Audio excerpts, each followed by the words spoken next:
Hello అందరికీ. ఏంటి Sunday ఈరోజు కళ్ళగంతలు కట్టుకొని ఏదో వీడియో చేస్తుందనుకుంటున్నారా?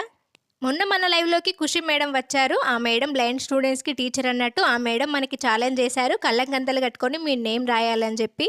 ఆ రోజు నేను లైవ్‌లో ఛాలెంజ్ చేయలేకపోయాను. తర్వాత మేడం వీడియో కింద పర్సనల్‌గా మెసేజ్ కూడా పెట్టారు. ఒకసారి ట్రై చేయండి మేడం, వీడియో అయినా పెట్టండి అని చెప్పి ఆ మేడం కోసం ఈరోజు నేను వీడియో చేస్తున్నాను. నాకిచ్చిన ఛాలెంజ్ ఏంటంటే కళ్ళకు గంతలు కట్టుకొని మన నేమ్ రాయాలండి. కానీ ఆ మేడం ఇంగ్లీష్‌లో, తెలుగులో చెప్పలేదు. సరే ఓకేలే అని చెప్పి నేను ఇంగ్లీష్‌లో, తెలుగులో 2 సార్లు రాశాను. ఆ రోజు మేడం లైవ్‌లో అడిగారు. కానీ లైవ్‌లో అప్పుడు నా దగ్గర పెన్ను, పేపర్ లేదు. కొంచెం నేను ఆగాల్సొచ్చింది. అందుకే ఈరోజు టైం తీసుకొని మరి మీకోసం వీడియో చేశాను మేడం. కానీ కళ్ళకు గంతలు కట్టుకొని నేమ్ రాయడం చాలా కష్టం కదా! కానీ బ్లైండ్ స్టూడెంట్స్ వాళ్ళకి ఎలా ఉంటుంది? వాళ్ళని చూసుకుని ఆ మేడమ్స్‌కి ఇంకెంత కష్టమో నాకు అర్థమైంది. అసలు ఒక్క 1 మినిట్ మాత్రం కళ్ళు మూసుకొని నేమ్ రాయడం అసలు ఎలా రాస్తానో ఏంటో చాలా భయమేసింది. ఇంకా వాళ్ళకి ఎలా ఉండాలి చెప్పండి? కళ్ళకు గంతలు కట్టుకొని 2 నిమిషాలు పేరు రాయడానికే నేను చాలా భయపడ్డాను. కానీ కళ్ళు లేకుండా చాలామంది స్టూడెంట్స్ మంచిగా పట్టుదలతో చదువుకొని మంచి మంచి పొజిషన్‌లో ఉన్నారు.